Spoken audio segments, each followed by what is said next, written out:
हमें मौत से डर नहीं लगता अगर हम एक साथ हैं। We are not afford to die if we can all be together. हाँ दोस्तों, आज की कहानी है हमें मौत से डर नहीं लगता अगर हम एक साथ हैं। गॉर्डन कुक और एलन ईस्ट के द्वारा लिखी हुई आज की महत्वपूर्ण कहानी है।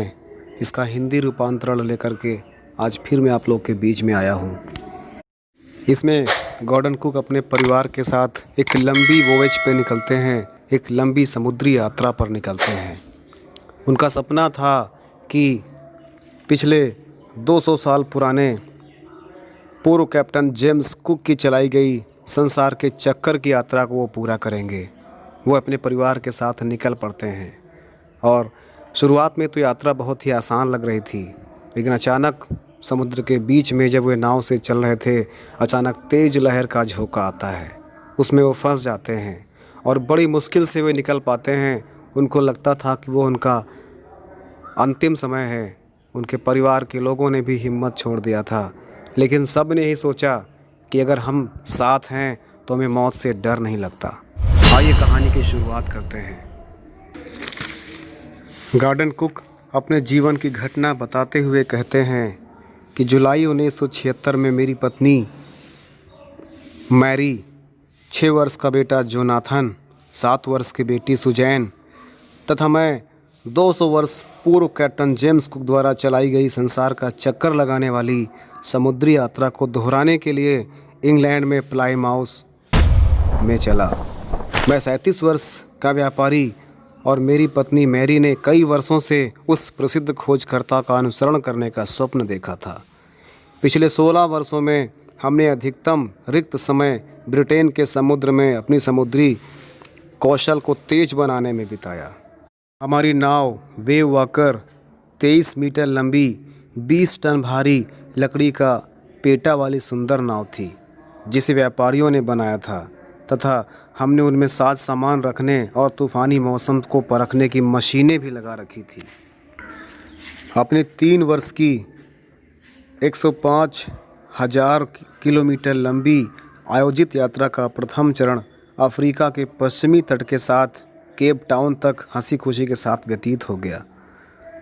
वहां पूर्व की ओर बढ़ने से पहले हमने विश्व के सबसे तूफ़ानी समुद्र दक्षिणी हिंद महासागर का सामना करने के लिए 2 नाविक ले लिए थे, अमेरिकी लैरी विजिल और स्विस हर्ब सेगलर। ये 2 ऐसे नाविक थे जिनको इस तूफ़ानी समुद्री यात्रा में अच्छा अनुभव था। केप टाउन से चलने से दूसरे दिन हमारा मुकाबला प्रबल तूफ़ान से होने लगा। वे अगले कुछ सप्ताह तक लगातार चलते रहे। तूफ़ानों की तो मुझे चिंता नहीं थी, लेकिन लहरों का आकार भयानक था। 15 मीटर हमारे मुख्य मस्तूल जितना ऊंची लहरें उठ रही थी। 25 दिसंबर को हम केप टाउन से 3500 किलोमीटर पूर्व की ओर थे। मौसम बहुत ख़राब होने के बावजूद भी हमने छुट्टी शानदार तरीके से मनाई, क्रिसमस पेड़ के साथ। 9 वर्ष दिवस पर मौसम में कोई सुधार नहीं हुआ, लेकिन हमारी दलील थी कि मौसम ज़रूर बदलेगा, और बदल भी गया, लेकिन पहले से और बुरा हो गया। 2 जनवरी सूर्योदय के समय लहरें विशाल थी। हम केवल एक छोटा तिकोना पाल लेकर यात्रा कर रहे थे तथा अब भी 8 समुद्री मील की गति से चल रहे थे।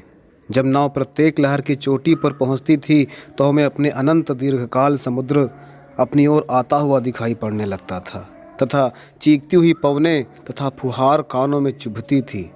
हमने नाव की गति धीमी करने के लिए तूफान का तिकोना पाल नीचे कर दिया था तथा नाव को बांधने वाली भारी रस्सी का फंदा बनाकर नाव के पिछले भाग में बांध दिया था। हमने प्रत्येक चीज़ को दोहरा बांधा। अपने जीवन रक्षक बेड़े की ड्रिल की रक्षा तार बांधी, जलरोधक कपड़े तथा लाइफ जैकेट पहनी और प्रतीक्षा करने लगे। घोर सन्निकट विपत्ति का संकेत लगभग 6 बजे आया। अनिष्ट सूचक स्तब्धता के साथ हवा रुक गई। आकाश बिल्कुल काला हो गया था। फिर बढ़ता हुआ शोर सुनाई पड़ा तथा एक विशाल बादल नाव के पीछे मीनार की तरफ खड़ा हो गया था। मैं यह जानकर डर गया कि यह बादल नहीं था, बल्कि लहर थी ऐसी तेज लहर मैंने कभी जीवन में नहीं देखी थी। वह पूरी लंबवत थी तथा दूसरी लहरों की अपेक्षा दुगनी बड़ी थी तथा उसकी भयावह चोटी टकराने को तैयार थी। गरज बढ़कर गड़गड़ाहट बन गई। नाव का पिछला भाग लहर की ओर उठ गया तथा एक पल के लिए मैंने सोच लिया कि नाव लहर के ऊपर चढ़ गई, लेकिन उसी समय भयंकर धमाके के साथ नाव का डेक हिल गया। हरे सफ़ेद पानी की प्रचंड धारा नाव पर टूट पड़ी। मेरा सिर पहिए से टकरा गया। मुझे एहसास था कि मैं नाव पर से उड़कर धारा में डूब गया था। मैंने अपनी आती हुई मृत्यु को स्वीकार कर लिया था तथा जब मैं होश में आया तब मैं पूरे तरीके से शांत था। मेरा सिर अचानक पानी से बाहर निकला। वेववाहक कुछ मीटर तक लगभग उछल सी गई थी। उसके मस्तूल क्षैतिज हो गए थे। फिर एक लहर ने उसे धकेल कर सीधा कर दिया था। मेरा जीवन रक्षा तार झटके से कस गया था। मैंने गार्ड रेल्स को पकड़ लिया तथा हवा में से तैरकर वेव वाकर की मुख्य लंबी कड़ी में पहुंच गया। उसके बाद लहरों ने डेक पर कपड़े की गुड़िया की तरह इधर उधर पटकना शुरू कर दिया। मेरी बाईं पसलियाँ चटक गई थी। मेरा मुंह खून और मेरे दांत खून से भर गए थे। मेरे दांत टूट गए थे। जैसे तैसे मैंने पहिया ढूंढा, नाव का टर्टल अगली लहर के लिए सीधा किया तथा पहिए को पकड़ रखा था। हर जगह पानी ही पानी दिखाई दे रहा था। मुझे लग रहा था कि नाव में नीचे पानी था, लेकिन मैं संतुलन चक्र छोड़कर जाने का साहस नहीं कर पा रहा था। पलका अचानक खुल गया तथा मैरी प्रकट हो गई। हम डूब रहे हैं, वह चिल्लाई। डेक टूट फूट गया था। हमारा नाव पानी से भर गया था। लैरी तथा हर्ब पागलों की तरह पंप से पानी बाहर निकाल रहे थे। टूटे हुए शहतीर टेढ़े टेढ़े लटके हुए थे। नाव दाईं तरफ से अंदर की ओर उभरी जा रही थी।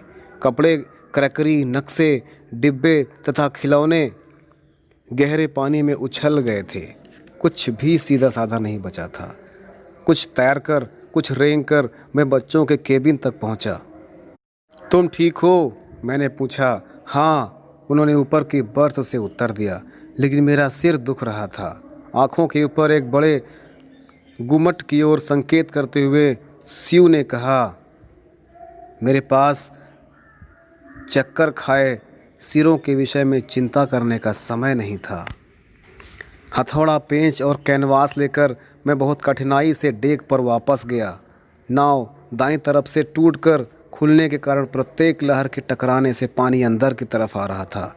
यदि मैं मरम्मत ना की होती तो निश्चित रूप से यह नाव डूब गई होती। मैंने किसी न किसी तरह खुले सुराखों और कैनवास खींचकर जकड़ दिए और दरवाज़ों को जलरोधक कवर से पक्का कर दिया था।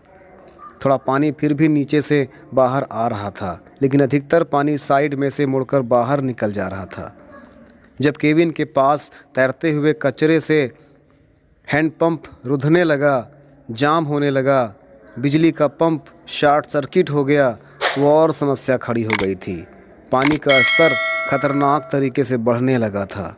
मैंने डेक पर वापस आकर देखा कि हमारे 2 अतिरिक्त पंप झटके से टूटकर नाव से अलग हो गए थे और साथ ही आग वाला पाल, तिकोना पाल, ढिंघियाँ तथा प्रमुख लंगर भी सब टूटकर अलग हो गए थे। तब मुझे याद आया कि हमारे पास चार्ट रूम के फर्श पर एक बिजली का पंप और भी है। हमने उसे एक निकास पाइप से जोड़ा तथा धन्यवाद किया कि वह चल पड़ा था।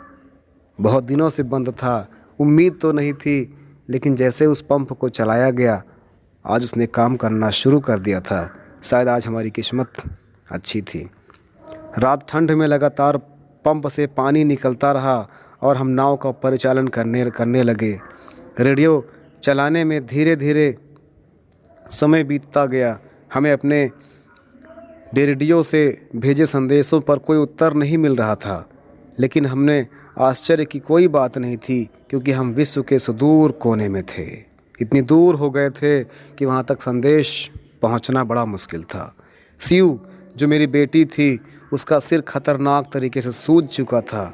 उसकी आंखें भी सूजी हुई थी और उसने अपनी बाजू का गहरा घाव मुझे दिखाया।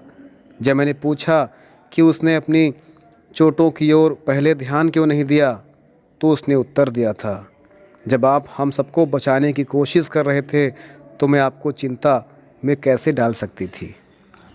3 जनवरी की सुबह तथा पंपों में पानी का स्तर इतना नियंत्रित हो गया था कि हम बारी बारी से 2 घंटे आराम कर सकते थे, लेकिन फिर भी जल रेखा में नीचे कहीं कोई बड़ा छेद था और जांच करने में मैंने देखा कि नाव का प्रमुख कैंची ढांचा टूटकर नौटल पर गिर गया था। वास्तव में दाईं ओर का एक पूरा भाग अतिरिक्त अलमारियों के, खानों के और किसी चीज़ पर टिका ना था, वो ऐसे ही रखा हुआ था और कभी भी टूटकर अलग हो सकता था। लहर के टकराने के 15 घंटे के बाद तक तो हम बचे रहे, लेकिन वेव वॉकर ऑस्ट्रेलिया पहुंचने तक साबुत नहीं बच सकता था, यह निश्चित था।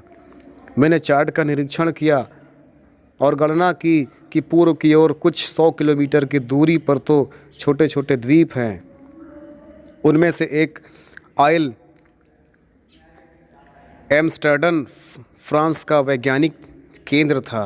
हमारा बचाव विशाल सागर में उन 2 सुई के छेदों जैसे द्वीपों पर पहुंचने पर ही हो सकता था।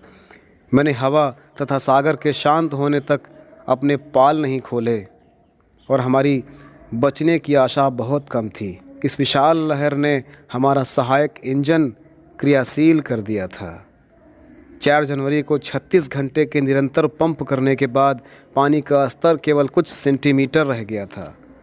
अब हमें केवल उतना ही पानी निकालना था जितना छेद से अंदर आ रहा था।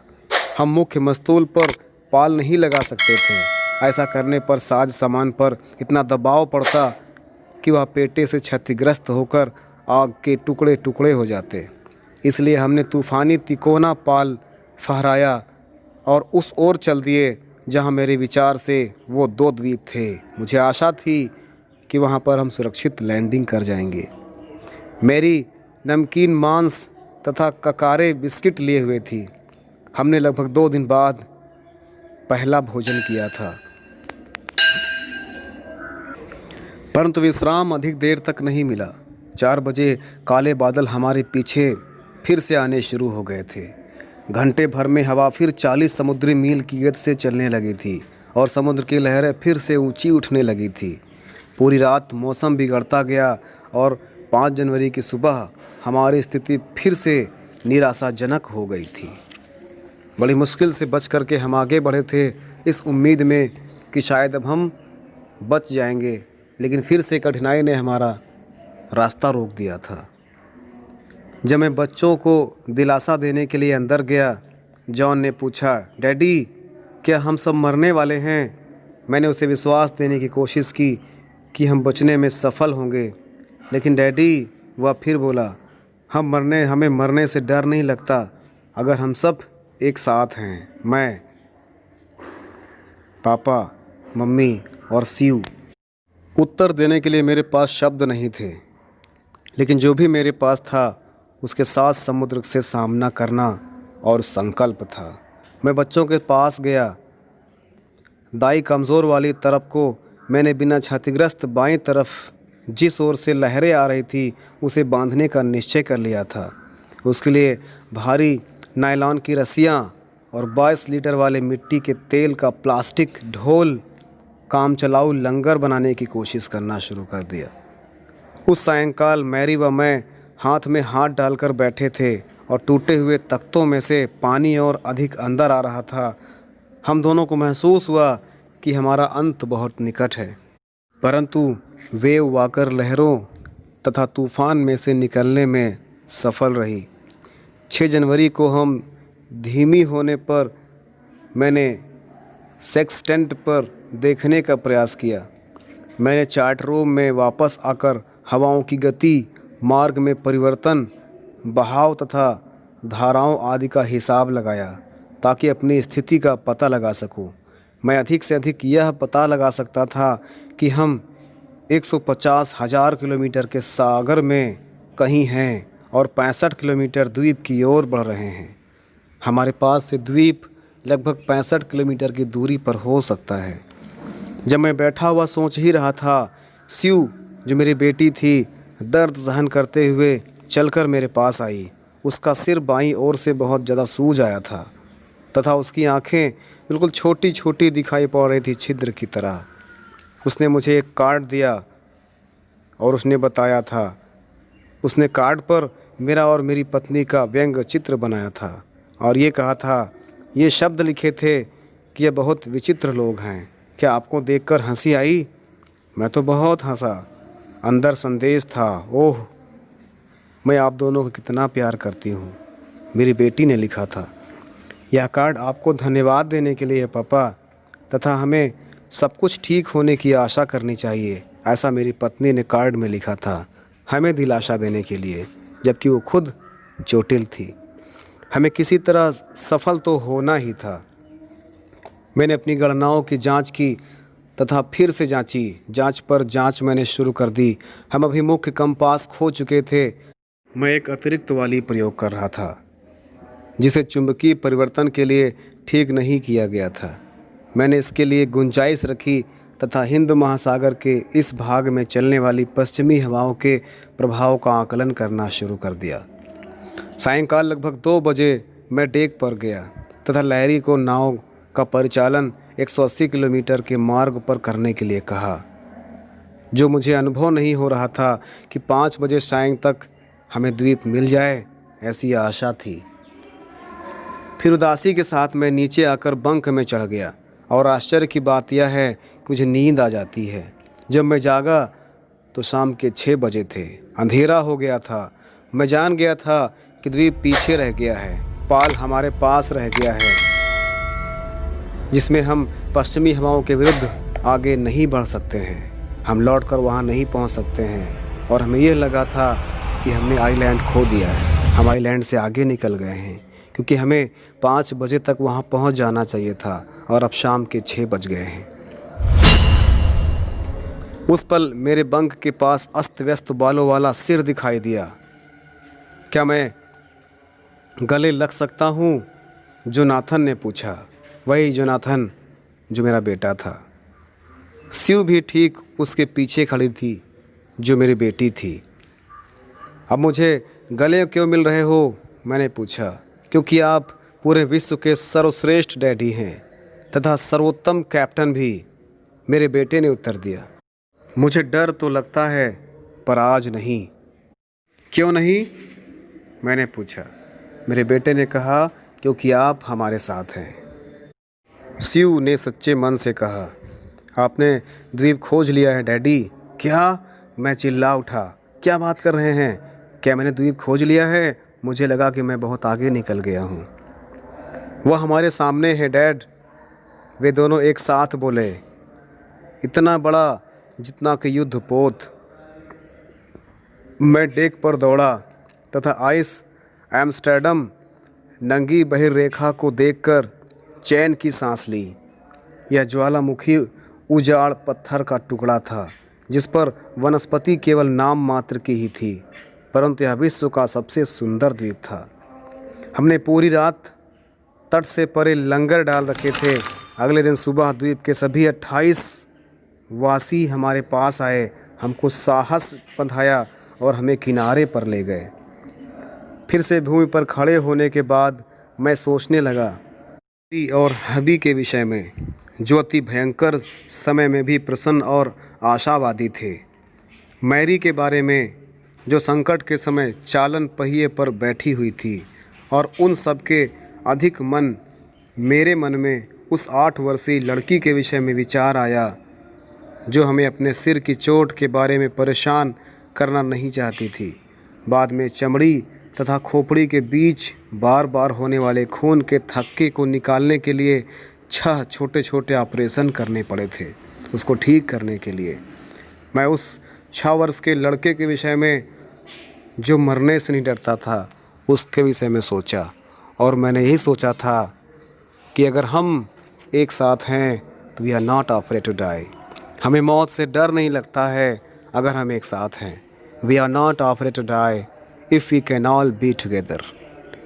इस प्रकार से अंत में वे अपनी समुद्री यात्रा पूरा करके घर वापस आते हैं और एक इतिहास रच देते हैं। बस इतनी सी थी कहानी।